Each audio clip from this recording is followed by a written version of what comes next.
Good afternoon, everyone. Myself, Muskan Agarwal, your host for the day. I'm currently pursuing Masters in Psychology from Banaras Hindu University. I would like to extend a very warm welcome to all of you. Thank you for joining us today as we explore the subject of psychometrics and what it is all about. Today, in the second episode of the podcast series organized by PHU PsyConnect titled Exploring the World of Psychometrics, a conversation with Ms. Aishwarya Jaiswal, we are diving deep into a world where science meets the intricacies of the human psyche. This podcast is designed to offer you a condensed yet insightful journey into the science, history, and real world applications of psychometrics. We have the privilege with us of having a distinguished guest today whose journey in the field of psychology and psychometrics has been nothing short of exceptional and extraordinary. It is with immense joy and great pleasure that I welcome our guest speaker for today's podcast, Ms. Aishwarya Jaiswal, a senior research analyst at Mercer Metal. She has completed her PhD from Banaras Hindu University, specializing in organizational behavior. With a remarkable academic background and extensive experience, Aishwarya ma'am is a true luminary in the realm of psychometrics. What truly sets ma'am apart is her impressive technical skill set, including proficiency in statistical analysis tools like IBM SPSS, R, programming, and JET. She is also well versed in qualitative analysis, meta-analysis, and scientometric or bibliometric analysis. Her proficiency in reference management tools like EndNote, Zotero, Mendeley, and Zebra underscores her meticulous approach to research. Aishwarya ma'am's achievements are not confined to her academic and professional pursuits. She is the recipient of prestigious awards, including the 2023 Bursary Award from the British Psychological Society, a recognition reserved for the brightest minds of the field. Her status as the first researcher from Banaras Hindu University to receive this award is a testament to her exceptional contributions to psychology.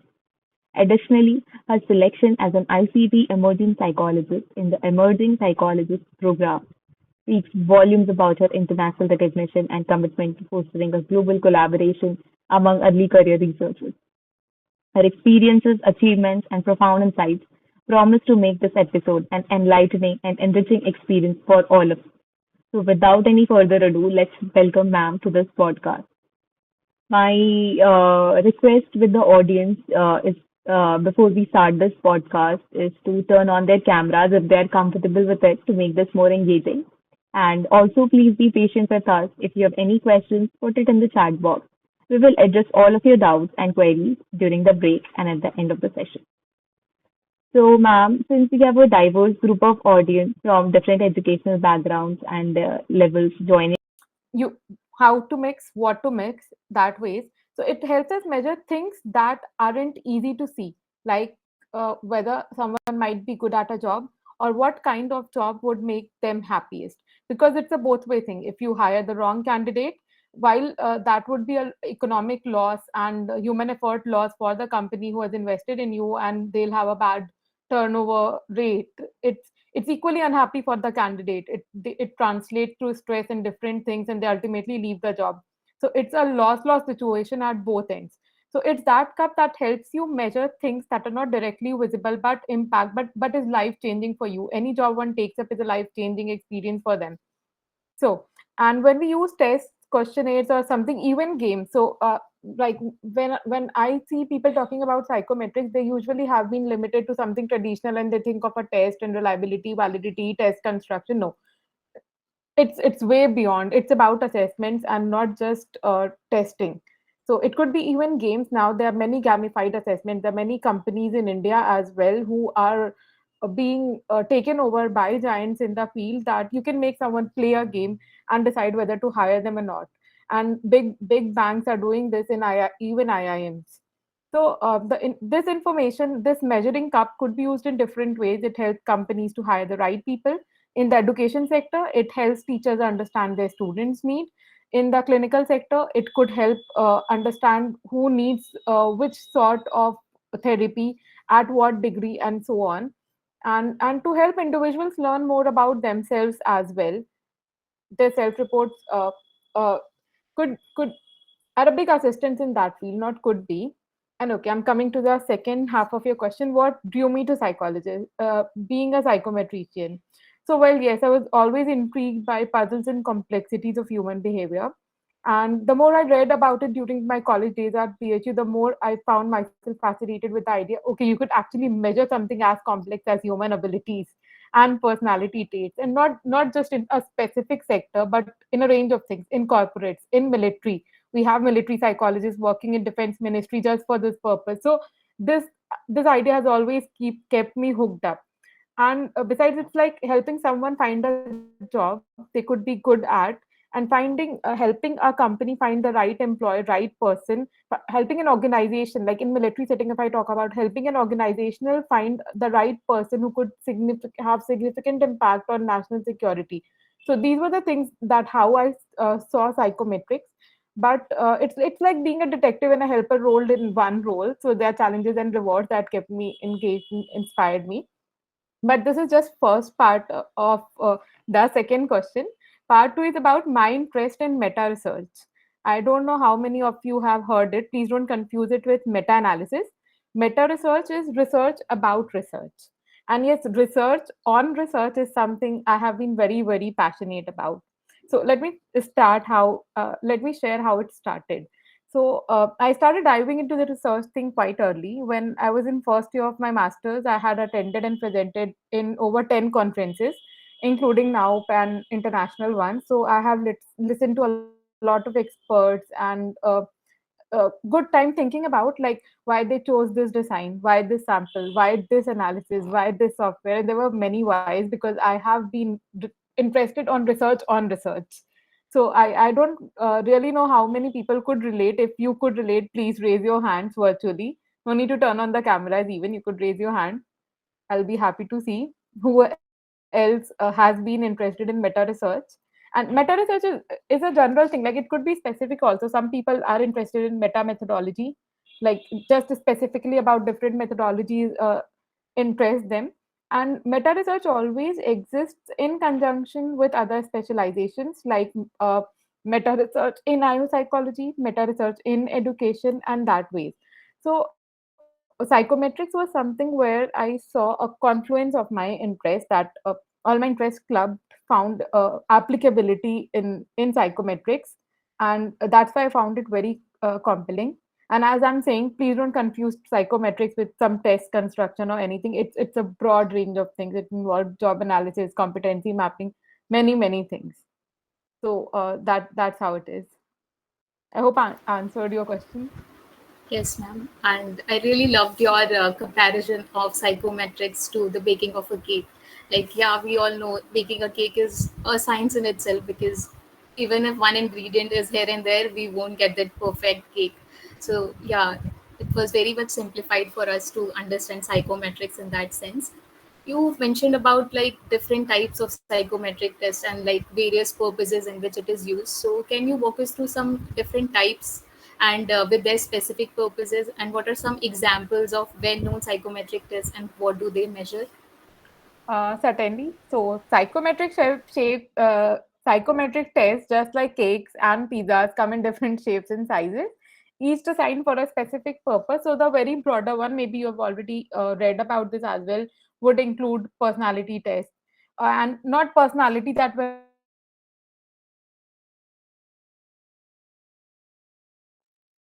but which is very important. I'll be very skilled, but a very rude person. No one wants to work with me. So there's no point hiring me. So that way, there are ability tests. What's your numerical ability? Your problem solving skill. You're very great at SPSS. You know R everything, but you're weak in problem solving skill. When you have to apply it innovatively anywhere, you won't be able to do it. So that's not done. So that's ability test in assessment sector. Similarly, aptitude test. So Metal has a multitude of aptitude tests, one of the biggest sellers in the field, where we check that your skills in as simple thing as coding. So a lot of engineering hires, like engineers are hired by companies and they are given different tests. So our test is one of them. So your skill in coding, say we have to do this. So this is an aptitude test. We'll have simulators, we'll have different things where we'll assess it. So it's an aptitude test based on something we make you do. We are assessing if you will be able to do perform that particular job in future or not. There are interest tests apart from it, that what you're passionate about. There are situational judgment tests. And if I have to tell you some very well known and famous psychometric assessment tests, they would be like having WISE for intelligence, NEOPI for Big Five, MMPI for personality, GRE for examinations. SAT is there. So based on that, you are allowed to enter different country and pursue your education there. So even they are tests. It's not there that only the things that assess personality or ability are tests. So apart from this, I won't list metal tools. That would be like a branding, and I don't want to do it here. But okay, I can tell about competitors. Even like Hogan gives a lot of assessments, and there's 16 PF, their assessment by SHL on personality and different leadership frameworks. So many these ways are present for specific purposes, and each has its different focus. One could be for personal development. You're already an employee with me, but I want to see that now you have heard about mass layoffs going on. So I have 100 employees. I have to lay off 70 employees. Who will be the 30 I'll retain? How will you check that? The 30 I'm retaining, out of them 10 don't have a skill that they should have had. How will you assess that skill gap and plan personal development? So and many things in clinical, it could be about psychological diagnosis. I'm not from clinical background, so maybe I won't come up with perfect examples of clinical. It would be always more around OB. But that's how it is. I hope that makes sense. Yes, ma'am. Some of the tests we have heard, but some we didn't. So it was really insightful to learn about them. So, ma'am, as you mentioned about the tests, we know that the field of psychometrics is still developing and there is a long way to go. So, my next question is regarding the scope of psychometrics, especially in terms of career opportunities. Like, what are some of the exciting recent developments and trends in the field of psychometrics? Okay, absolutely. So psychometrics is a dynamically evolving field with lots and lots to offer, both in terms of research and career opportunities. So you're asking about career opportunities. So very first is IO psychologist, where that focuses on helping organizations find right talent and optimizing team dynamics and such things. Other are test developers, test constructors. They could be, and within psychometrics also there are different things, different teams. If a client comes to you and says we want a test on preference assessment, just for example, and no such test exists, who will write the content, who will do the analysis, who will develop the entire, who will design it? So there are different things involved. So it could be a test developer, it could be a research analyst, it could be a consultant who will get in touch with the client and convince them to use an existing measure that we have. It could be a data scientist who will plan all data collection around it and how it could be checked by different methodologies and how we can make it something international. Do we need adapted version, or do the same English version works everywhere? So scientists do check that. If I talk about education sector, so less in India, but yes, Indians are now opting for jobs in international MNCs outside in India, like which are totally based out of India. Maybe they don't have even a presence here, and education related, where for school settings and different educational settings, psychometric tests are being developed. Like you would have heard Pearson works less in assessment and more of a educational assessment one. So students learning style and assessing different special needs would be there. So different companies do different work different ways, but there's a range, there's a total range.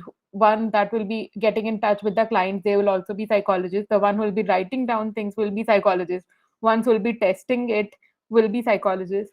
So for psychologists, it's a range of opportunities.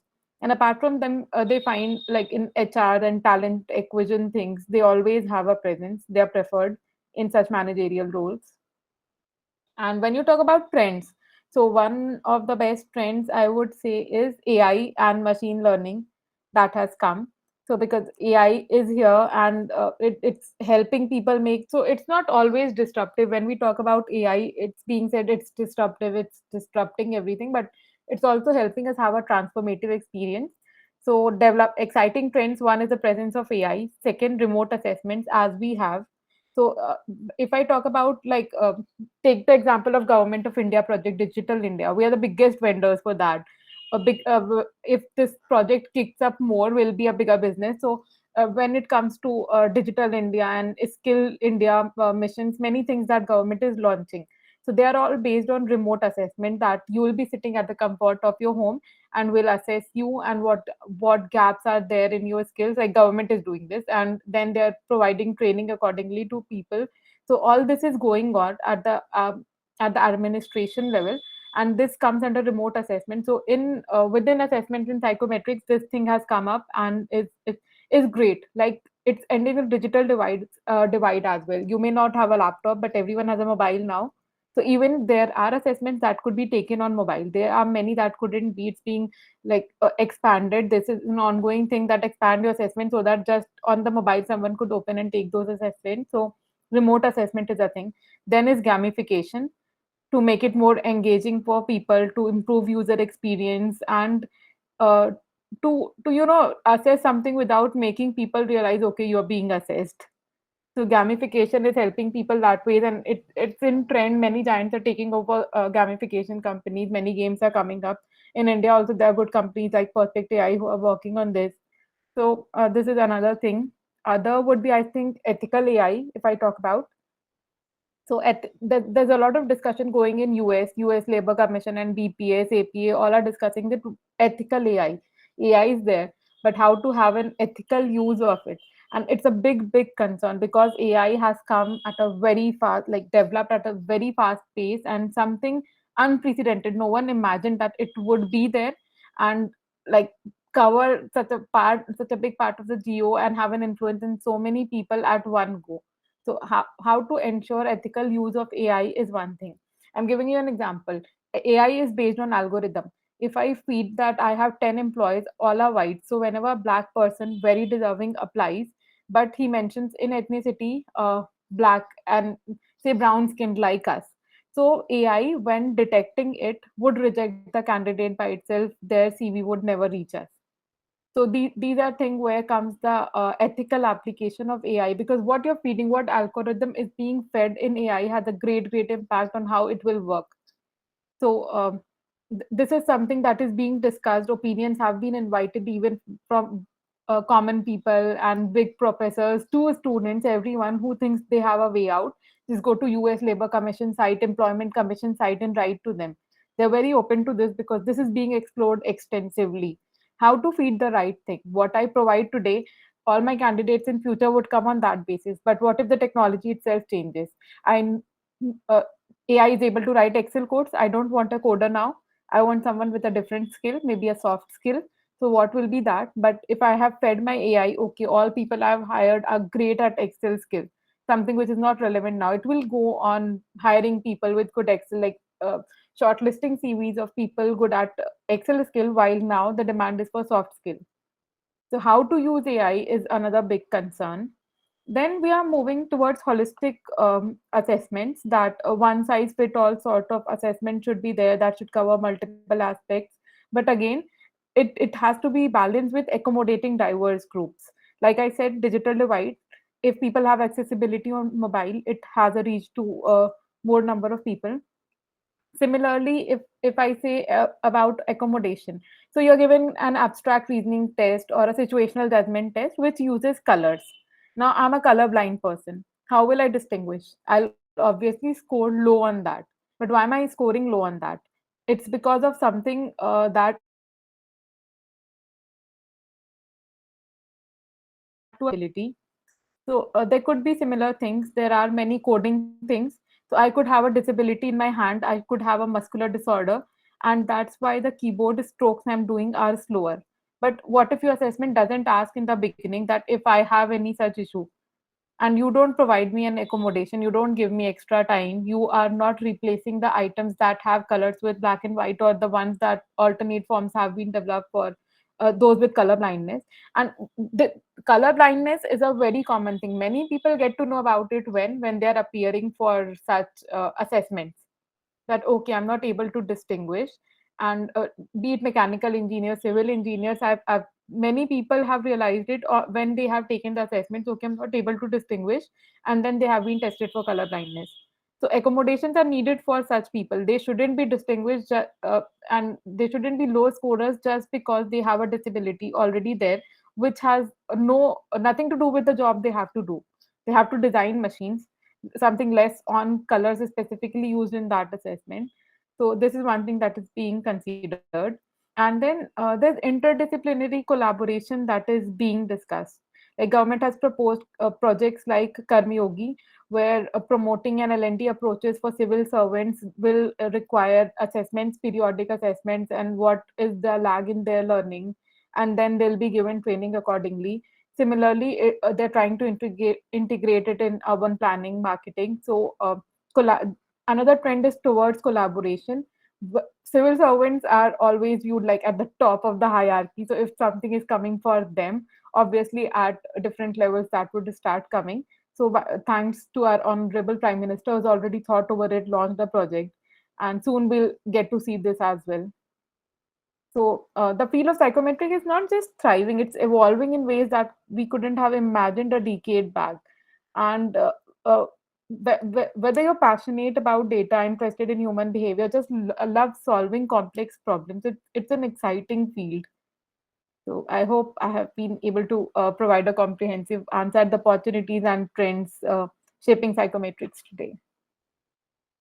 Yes, ma'am, that was really helpful because anyone who is thinking of pursuing a field, their career in psychometrics, it would be helpful for them to explore the different opportunities that are evolving and advancing in psychometrics. And I loved your views on how you mentioned about AI, because AI is here to stay, and we have to find our way around it instead of just rejecting it, and how we can use it ethically to our advantage. That is how we can go about it.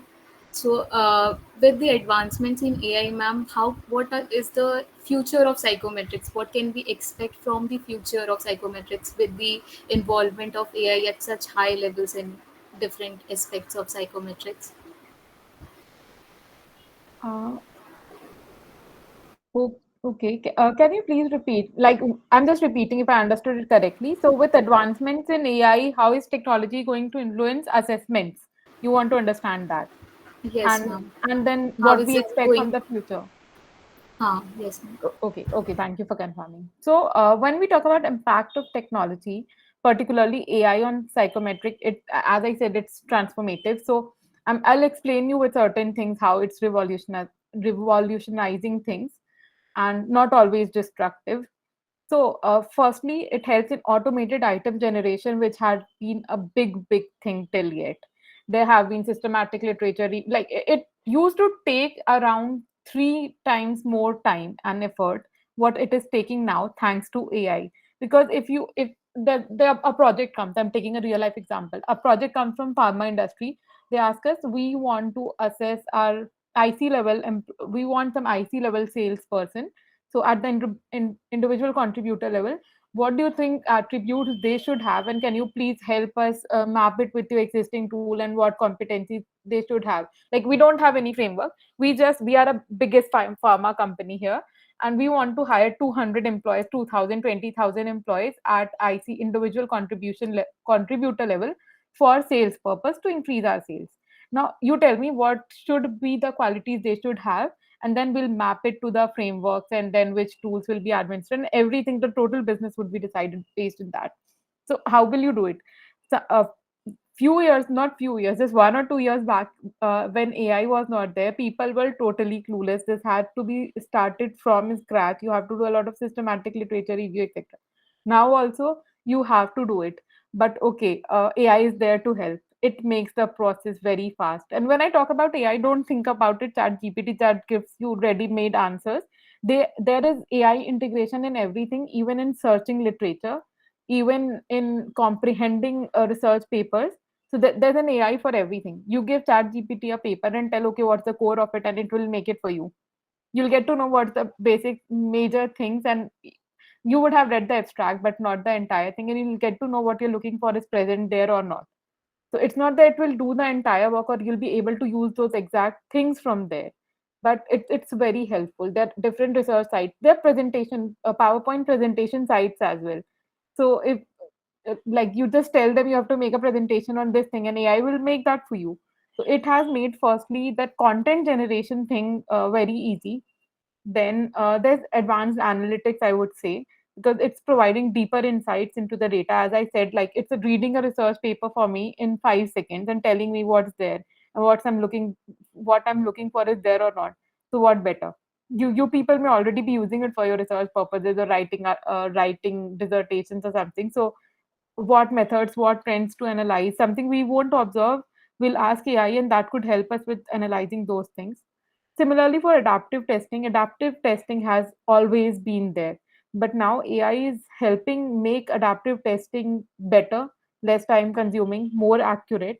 So, depending upon person's ability, they were given questions, but the process this was done, everything has become more refined because of AI. Then remote proctoring. So remote assessments have started. I'm sitting in my room. I have my camera off. You give me an assessment. How will you know that I'm attending it or I'm making someone else attend it? So one thing that has come is proctoring, and thankfully, my own company is one of the leaders in this field of proctoring. So it's an AI powered software can monitor test takers during an online assessment to ensure the integrity of the test. So if you're nodding your head, say, and you don't realize that's totally unintentional. So that will point you out, okay, you're nodding your head, and this could be a behavior that you should not do. So be serious about it. It will track your eyes, it will keep a record of everything you are doing, and it will keep for so much time that anytime your employer wants to go back and check, they can. And even if you finish the test, you have done a lot of faking, thinking of yourself as very smart. No, this remote proctoring is great. That will tell your employer, it will raise a flag along with your report to them, that okay, this was the person we think has not answered it honestly. And this is totally different from faking, we think, in terms of classical test theory like social desirability, central tendency. For those, you have to look into other things. That's a totally different aspect and a challenging thing to address in psychometrics. But when you talk about AI and psychometrics, this has been a great thing. At least half of the faking, that you're not making someone else solve the Excel code for you. With remote assessments, remote proctoring is a must, and this has been there. So this is one of the advancement, I would say, that's there. So every single movement tracked, and like that ways. And it's different from desirability and all those. That's again a totally different aspect of psychometrics. You have to think, I have two scales, what to use, Likert or forced choice. Okay, with forced choice, I'll get less faking and in less time. But what if it has low validity? So where's the preference, where to involve? And as I say, someone like me who's interested in meta research starts researching on it. Okay, I'm administering both and checking how it's creating a difference. So this is one of the aspects. Then is natural language processing, I would say. And let me share you. Here's where international exposure plays a great role. Even I was not knowing about this unless I attended international conferences in Europe and UK. So with AI, this has become very easy. Then I was in ICPS, that was organized in Belgium, and there I first got to know about how AI is being applied for assessing soft skills, and that too remotely. And that was a great learning for me. Like I got acquainted about it there. So there were exhibitors who had products with them that assessed soft skills using AI and with acceptable validity, and that this is a great thing. So this natural language processing, then I think, is another aspect in advancement, I would say, and it's an amazing aspect. I don't know how many of you are interested into the field have learned, but it has a lot of scope in future, because soft skill assessing remotely using AI, like great combination. Then as I talked about gamification, it's always there. And now even gamification, within gamification, there are numerous AI tools that could create the games for you, that could create situations for you, images for you, that you could use in your game. And you just have to map those, that how to organize and use them, and map to which thing. Like if I'm talking about spatial ability, what should I make them do? And if I need images, AI is readily giving me. So it has made, people are saying it's laying off jobs. Okay, it may be like certain. I don't. I'm not saying it's wrong. It's obviously happening, but it has made work so easy, so creative, and so fast paced. So And yes, like personally also, and if someone comes to me for an internship or job right now and says, okay, I'm great at SPSS and stuff like the analysis, honestly, what my first response would be, do you know how to effectively use AI? Because that has become a must nowadays. So if you're looking for a career in psychometrics as well, it's beyond traditional tests. And there are companies I couldn't name here, but there are companies, because it's out of the scope of this podcast to mention about them here, but that are making such assessments, great assessments, going beyond, and psychology students are being employed there, and at great packages. So gamification is something that is transforming the psychometric industry right now, and thanks to AI, even more smoothly. And yeah, it's nothing new. Even if I talk about gamification, so I worked with someone in banking industry as a freelance person. There, she was assessing uh, people's openness towards gamification. This happened 3 years back. And then I went back and I was reading literature on that, and I realized, okay, banks like Yes Bank are already using gamification for hiring IIM candidates. So things had already started. AI helped them like rise like anything. So greatest trend is this. And last, I think, would be in bias detection and all, it's helping. But these were the major ones: NLP, gamification, and then automated generation, adaptive testing, remote proctoring, advanced analytics. I hope this is sufficient. Yes, ma'am. It was really insightful because there were so many things which we learned today. Some things we had heard but not didn't know about, uh, and this will be a great homework for us to go back and explore more on these topics. So, as you mentioned about internships and the practical side, so I would like to ask about those who are aspiring to become independent psychometricians. Like, what advice would you give them to get started? Like, are there any essential skills or qualifications for success in this field? And can you share examples from your own journey and experiences? And like, how can we as students find internships to explore the practical side to get that hands-on experience of psychometrics? Okay, so there were around 5, 6 questions all clubbed in one. What do you want me to answer first? Okay, moving on, for those aspiring to become independent psychometricians, what would I advise them in terms of skills? I think this was the very first aspect, Muskan. Okay. So essential Yes, ma'am. skills, first one. Okay, thank you for confirming. So absolutely, becoming an independent psychometrician could be a rewarding thing, but challenging as well, because that's a blend of academic knowledge, technical skills, real world experience. So some essential skills and qualification would be a strong educational foundation. You at least a master's degree is a minimum, and PhD is a plus. Like no, I don't know any giant who's hiring just right after masters. They usually want a PhD. And but now with changing trend, as I said, gamification and all coming up, there's a great scope for masters students as well. They're getting hired. So it depends which particular stream you are opting now. Then technical skills, you should have a good strong grasp on SPSS, RMOS, using AI, and that's a must. Then you should have good research skills, and like both efficiency and effectiveness in terms of that is important.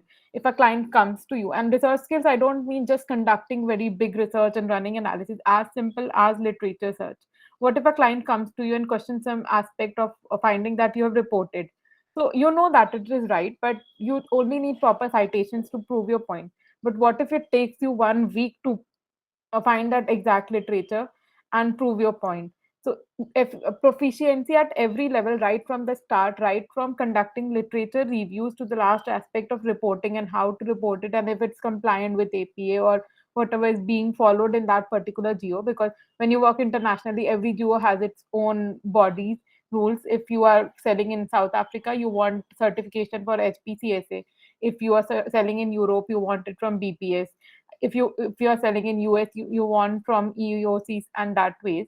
So research skill, you should firstly be very strong. Your base should be very strong. Okay, if a query comes, I've submitted for some certification, and that could bring my company crores and crores. But that reviewer gets back to me with a question and says, I want an answer in 2 days, otherwise we are discarding it. And trust me, such situations could be there. So you should be very proficient in every aspect. What I did, why I did, proper literature for it, if I'm able to find it on time or not. So many things matter.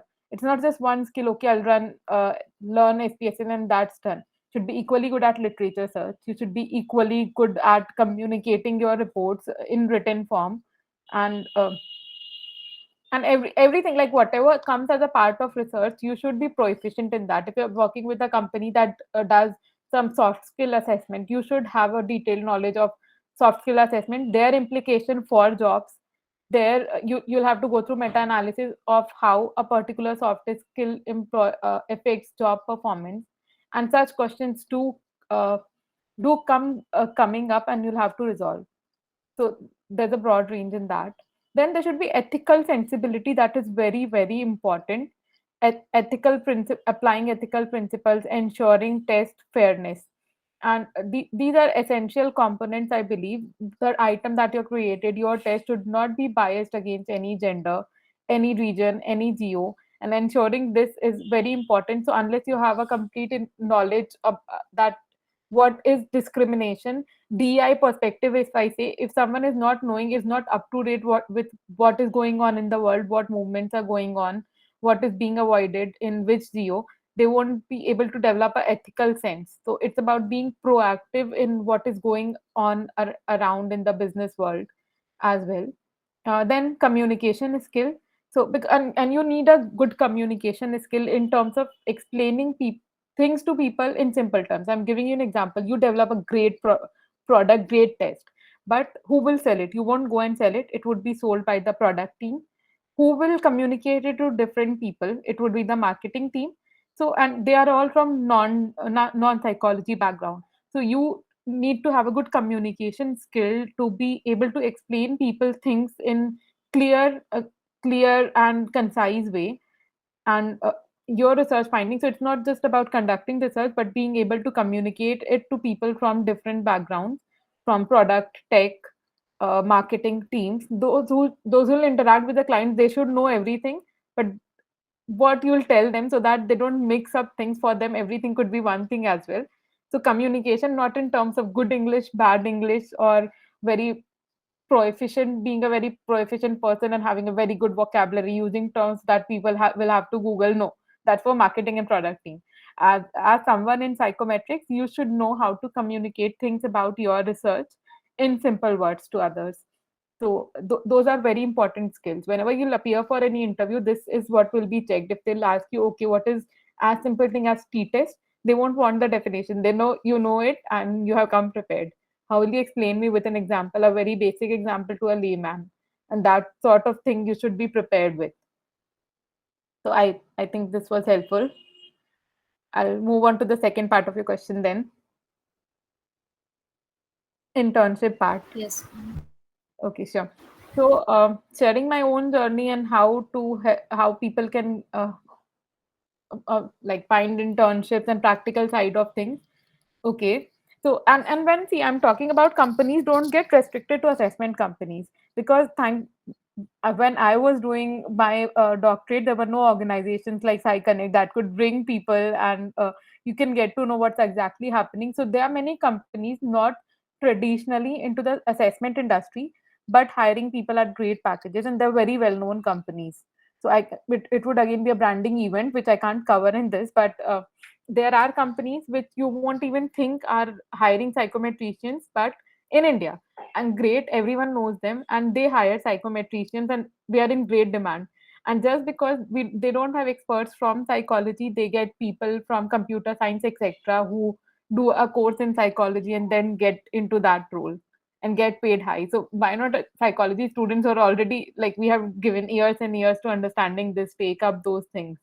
So it's about proactivity as well. Firstly, you should know. I also got to know many things after joining. Okay, is this the company that hires psychometricians I never thought of? So it's not about the traditional assessment companies only that are doing this. There are many others. So, and my journey, I was in my final year of my PhD, and fortunate to get started with Mercer Metal. With and I'm loving what I'm doing. So it gave me a chance to apply my academic learning to real world situation. It was an intersect of all my interests, and it came to me because of another great achievement I had of being an emerging psychologist and chosen among the world's 40 early career researchers. So it was via that I got this opportunity rather than having to look for it. Like I never wanted to take up that traditional teaching role initially, as well as I was applying for scientist B position in DRDO, an advertisement that was cancelled. So this is how it came to me, because here I saw a blend where I could apply my knowledge. I was never going in academics anyways. I was looking for research positions only, and this was the one that suited me the most. It's a blend of research, data interpretation, consulting, a bit of software development, syntax coding, new challenges every day, and incredibly fulfilling for me as someone interested in meta research. And when it comes to finding, yes, internships and hand-on experience, so very first thing is that your own institution does. Not all students go and start finding this. Like this is a second thing. What I have been observing is industry partnership on the part of colleges. So if your college is not yet doing it, you should raise a request with them that, see, there are companies, please invite them for branding activities, tell them what your students already know and where they could fit in, that could help them find internship and opportunities. So even my company, I'm leading that. So we collaborate with different universities. We have collaborations ongoing, like MOU signed even with National Institute of Technologies and the leading engineering institutes in India. So that could be a good starting point. So talk to your professors, talk to people responsible for that please start inviting companies for campus branding, as is happening in different universities right now, so that they too have a exposure, and the people who are visiting also get to know, okay, these are the students, they know so much, and we could have them in my HR, have them in my talent acquisition, have in psychometrics or anything, whatever they're working with. Unless they visit your campus, how will they get to know what the students know? It could be like for content development also, but let them know that, okay, our students have a good knowledge about that. So when it comes to hands-on experience, very first thing, an important thing that should be done on part of organizations themselves, and as many of them are doing also, is industry partnership, calling companies on their campus. Then is academic networks, like professors have, and your seniors would have contacts in industry and would have ongoing research projects where you could join. So more than learning, it will expose you to a larger network, and a network of your own where you also have a place. So this is a very important thing to progress. So if you find anything going on, maybe it won't be monetary at the time when you join, but never miss out the opportunity. That's incredible learning and networking opportunity. Other things could be like freelancing. If you're interested and if you find an opportunity where you assist people in their researches, you get paid and you get exposed to a range of things that maybe that could help you determine your career. Like very first thing I did around psychometrics was for a user researcher in Byju's. She's also from psychology background. This is also an interesting career for psychologists, psychology students right after masters, as user researcher. I think Mintra was also having this vacancy a few months back. Now it would have been filled. Master students in psychology who are like interested in user experience sort of thing. So it comes that way. You never know what new door something could open for you. And then there are job portals and websites like LinkedIn and Indeed, etc. Apart from this, there are international organizations as well, like ITC, International Test Commission, APA, APS, that do keep on posting such opportunities as and when they come. So, Cambridge Assessment Network is there, so you could like follow them, see what they are posting, write mails to them, respond to them, okay, I want to pursue this, maybe I'm not in a financial status to do it, my organization may not be supporting me, can you help me out, what is there, at least get in touch with them. So that's a very good I won't say that uh, it will make you ready for a marathon, but something like a sprint, at least there'll be a start. And once you have hands-on experience in anything, things become very easy for you when you start networking. So That's all. Stay curious, ethical, and never stop asking questions. Yes, ma'am, that's nice. Like we have to, help is always there. We just have to look for it. So it is on us how we find it, how we find the internships and the practical side and explore for ourselves. I You mentioned about the ethical part, and as we all know, ethics is the core of psychology as a whole. Like it's very critical and important aspect of the field of psychology and psychometrics as well.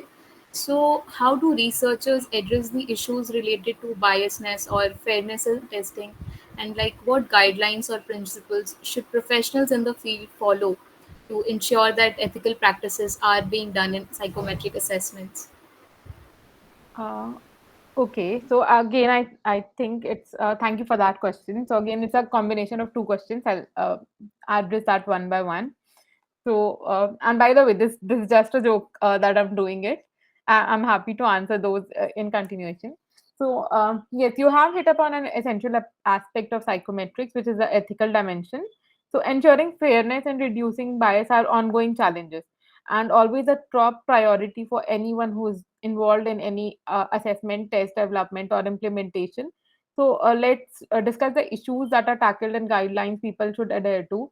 So, addressing bias and fairness. Firstly, whenever you're doing any research, it's said that you, if it's not specific for a population, like if you're working with cancer patients or traumatic injury patients, that's a very limited group. What has to be done to them, and only the findings will apply only to them. There's no generalizability.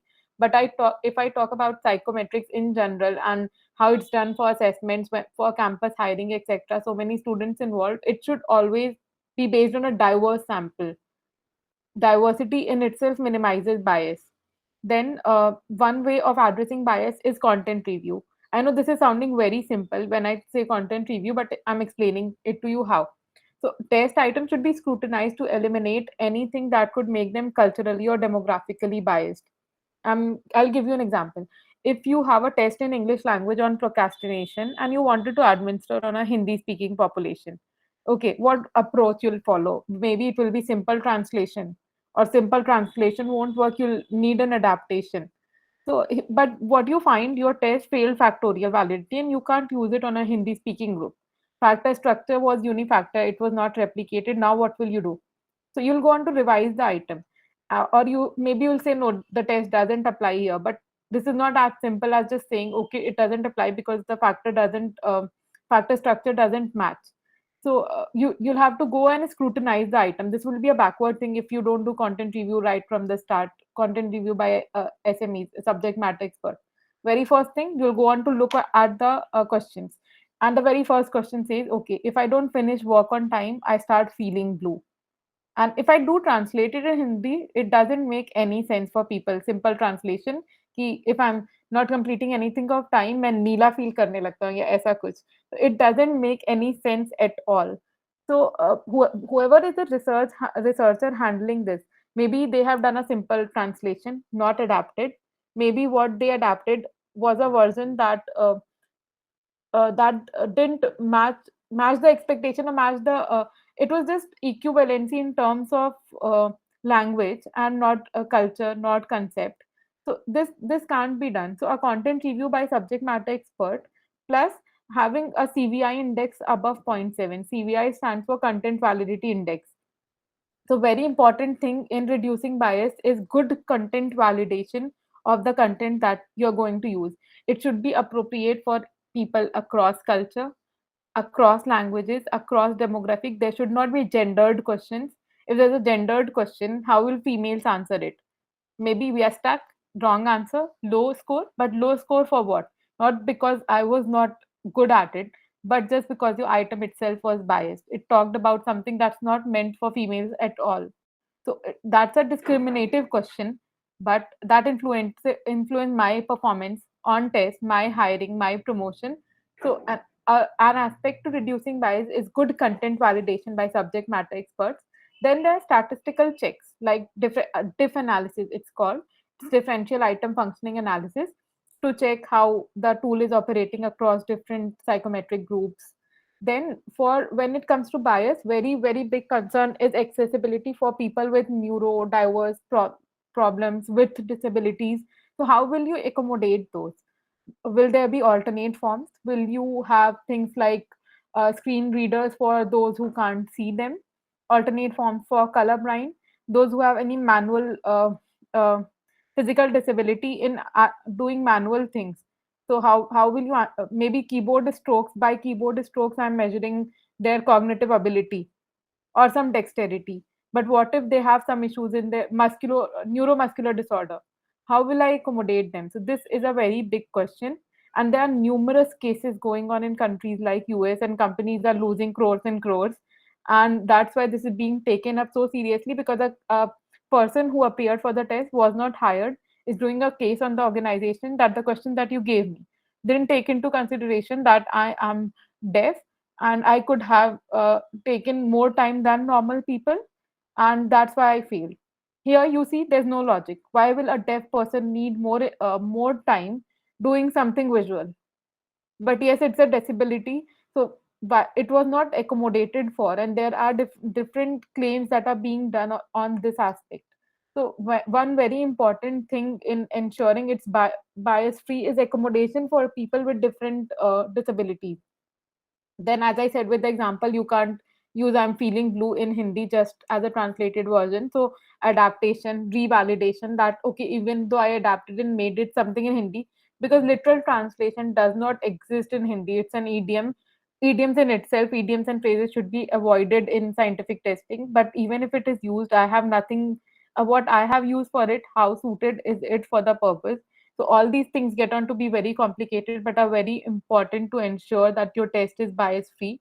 Then there should be external audits. There are organizations that give you certification. So I'm telling you a real life example. Right now, a client from Brazil reached this bank that at somewhere it was mentioned in a test that at the end of some test that I'm honest in all my transactions.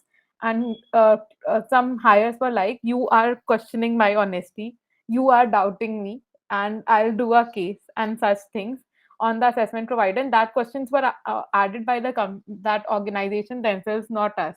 They wanted those questions to be there.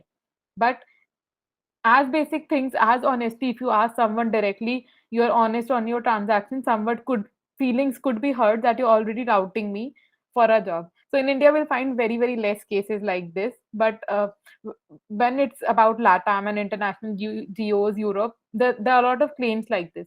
So there are a lot of external audits that a particular organization has audited, like British Psychological Society has approved your test or not in a specific geo. If it is approved, then only they'll let you use in that particular geo.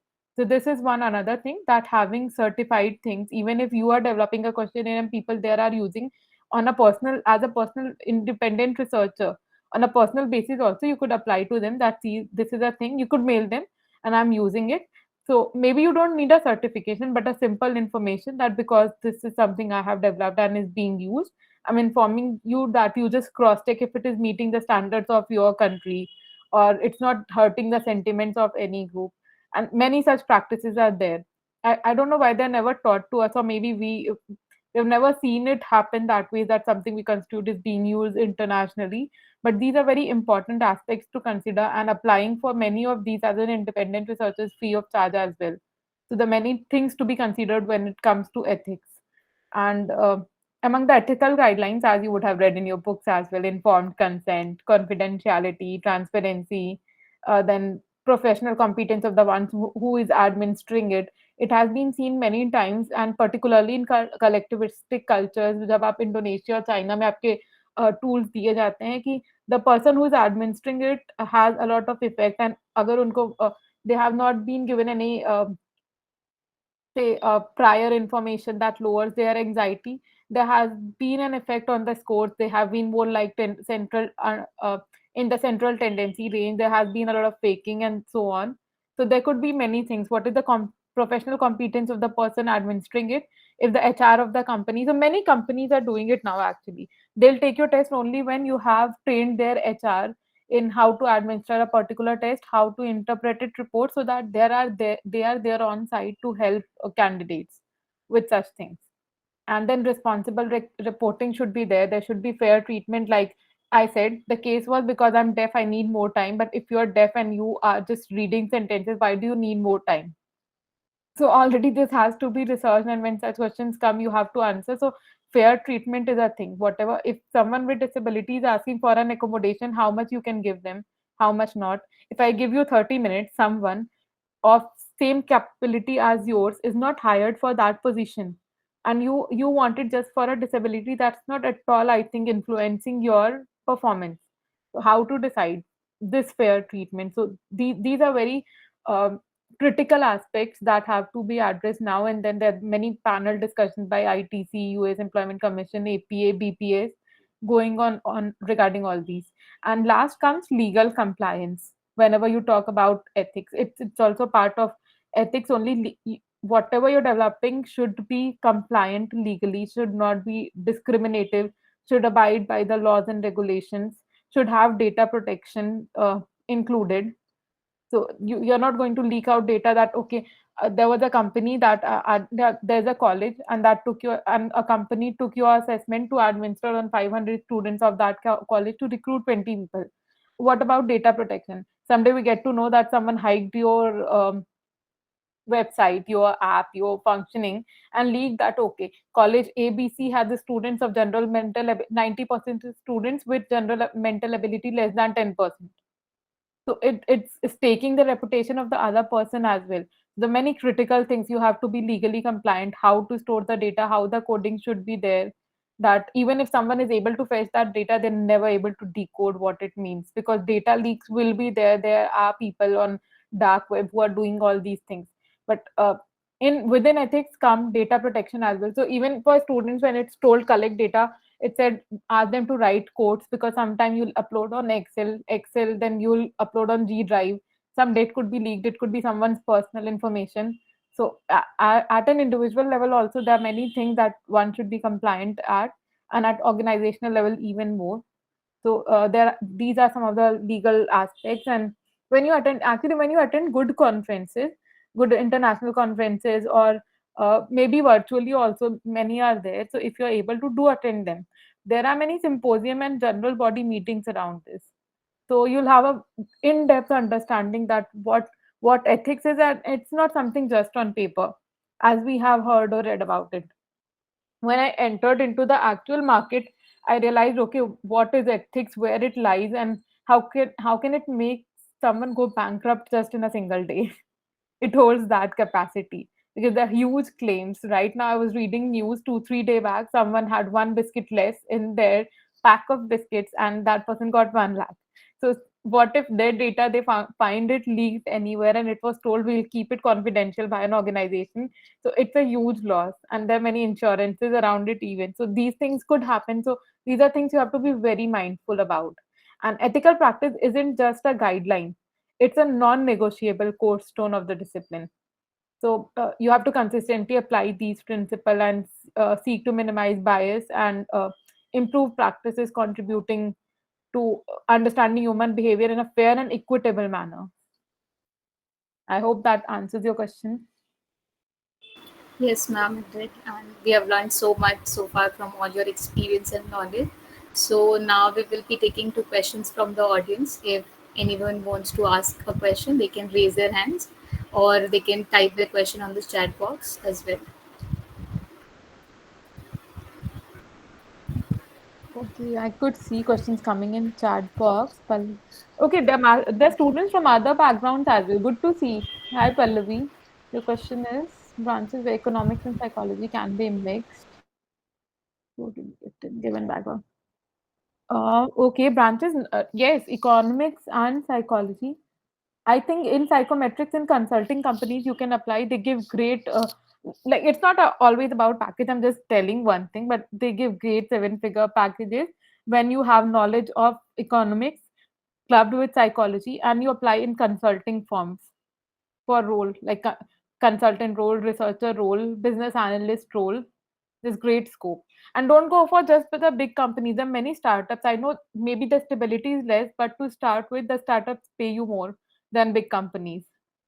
They pay you somewhere 30 40% more.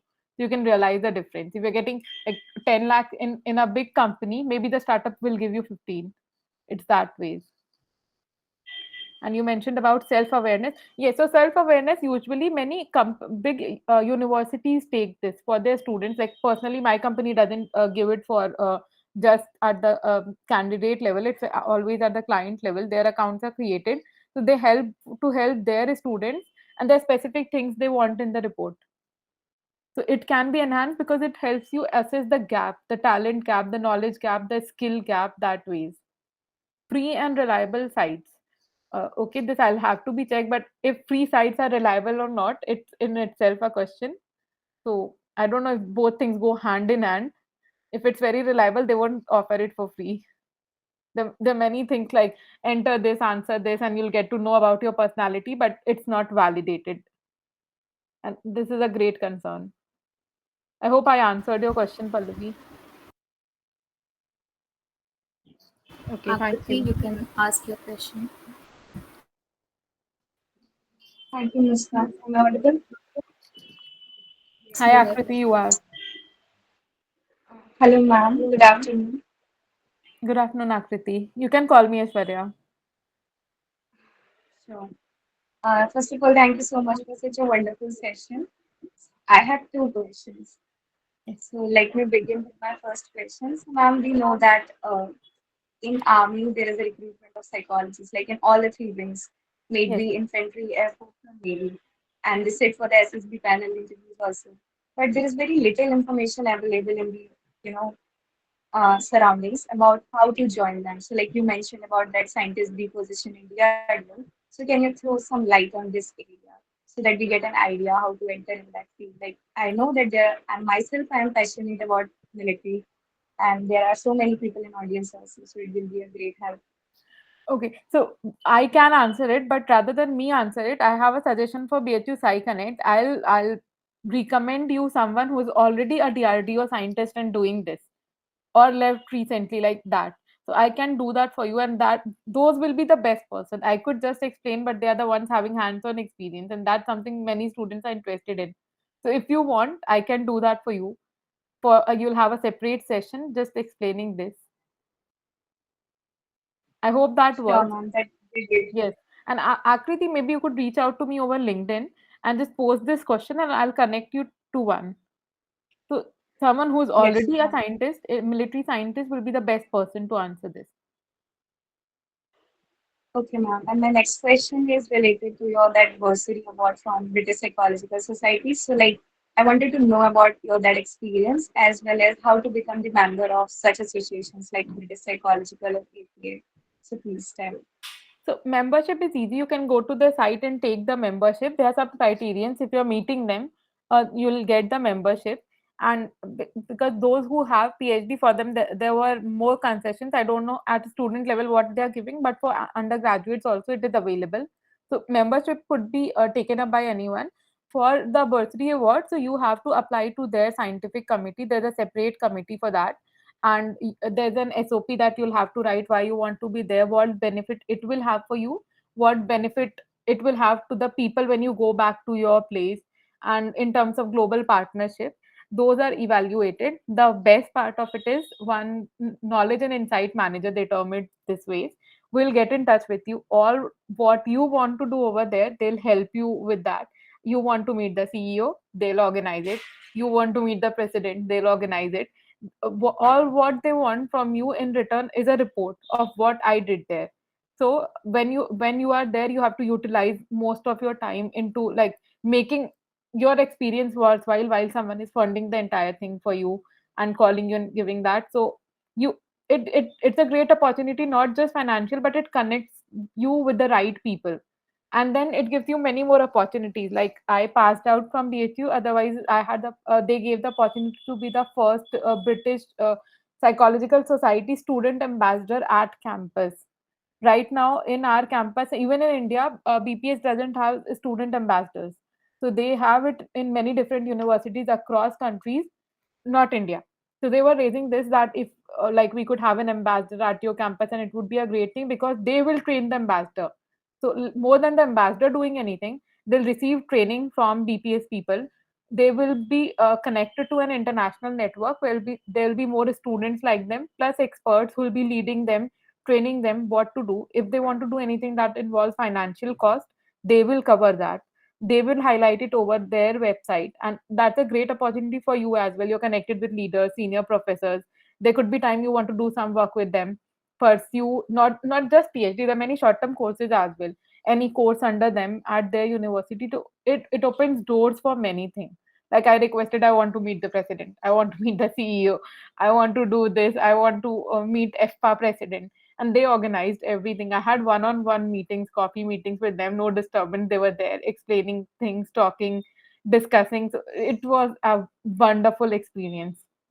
Plus you build a different repute when you tell people, okay, I'm the one and I won this and I'm here, and it's like wow. So you already have a repute there before you'll have to state anything more about what you're doing and all that. That okay, you got selected for this, like you have done something worthwhile in your field. It's a testament to it. And then other things. So I don't know if anyone has applied or not, but please, I would be very very happy to see BHU having BPS student ambassadors. Thank you so much, ma'am. This is so inspiring to me. Thank you so much for answering my question. Thank you for this question. Thank you, everyone. We will be addressing more questions at the end of the sessions. So now moving on, ma'am, since you have completed your PhD specializing in organizational behavior, so my next question is related to this field. Can you please tell us about the scope and potential career paths in the field of industrial psychology and how a psychometric test developed and implemented by organizations for practical purposes? Okay, yes, I can take that up. I hope there are more questions, so we will take them up later then. Yes, ma'am. And Pallavi and Akansha, I think both your answers questions are already answered.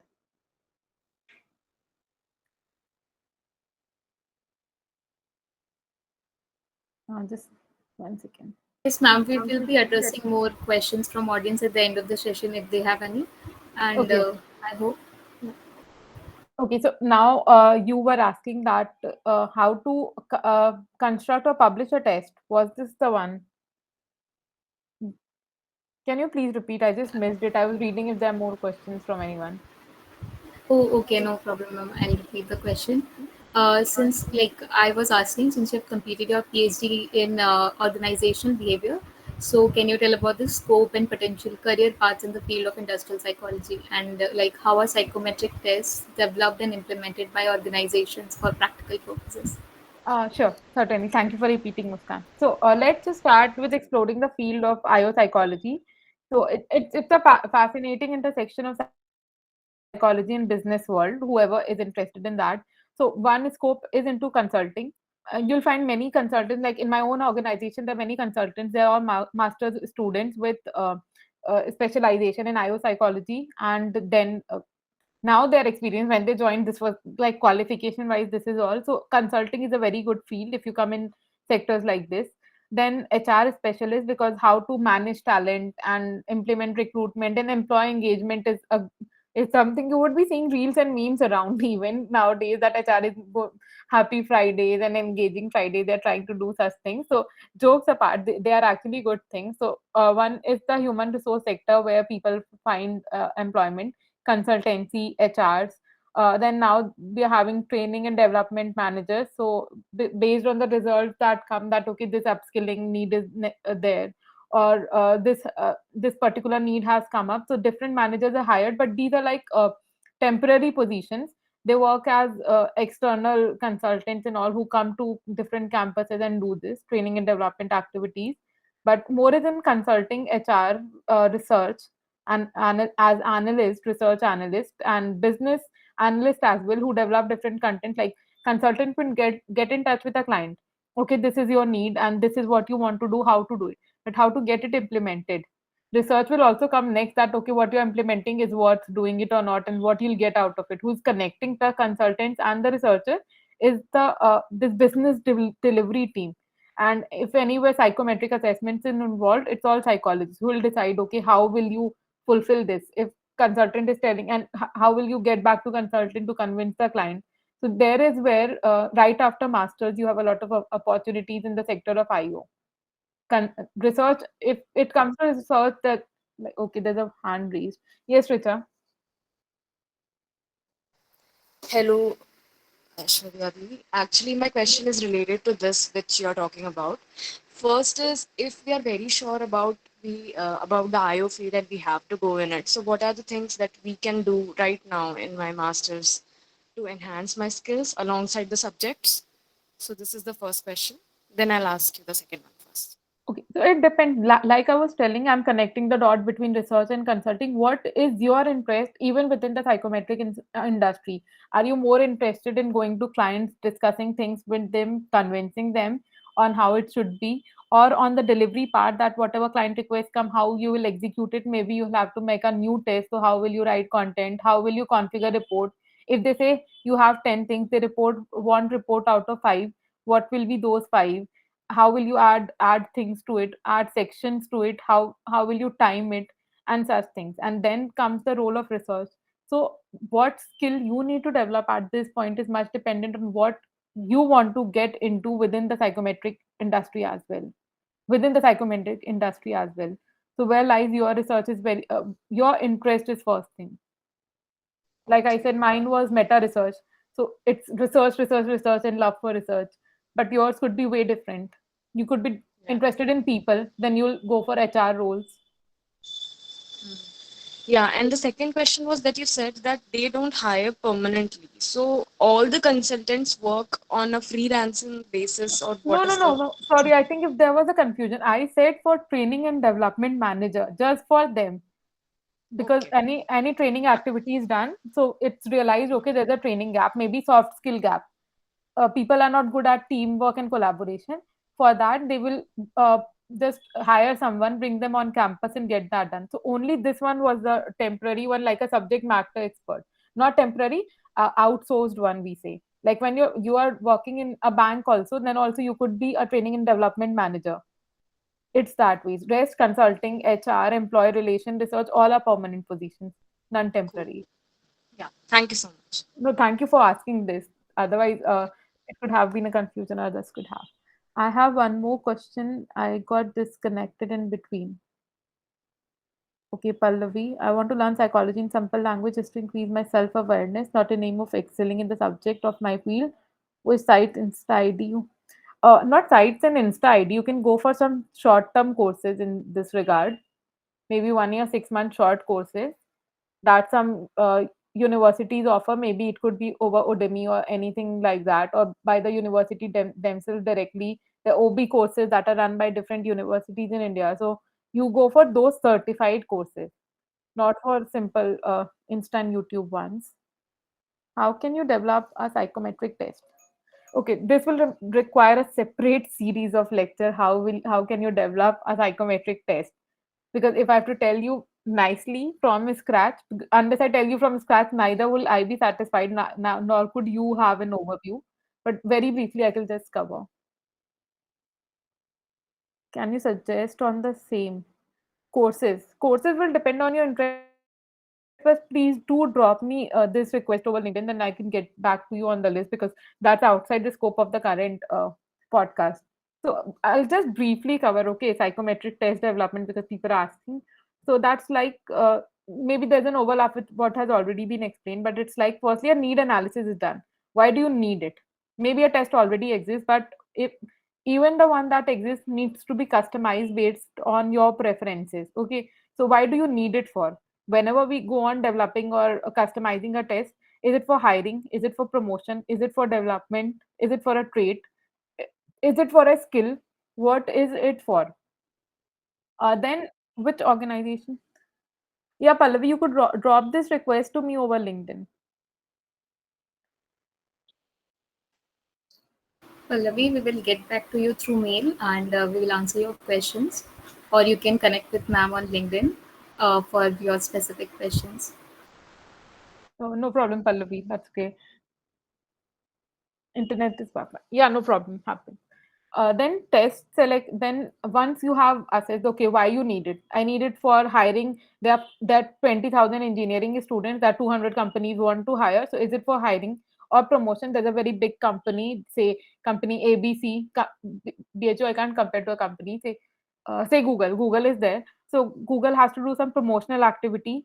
There are all people, 50 people at one rank. They want some people to move from IC to mid managerial, like individual contributor to mid managerial, and to mid managerial to senior management, that way.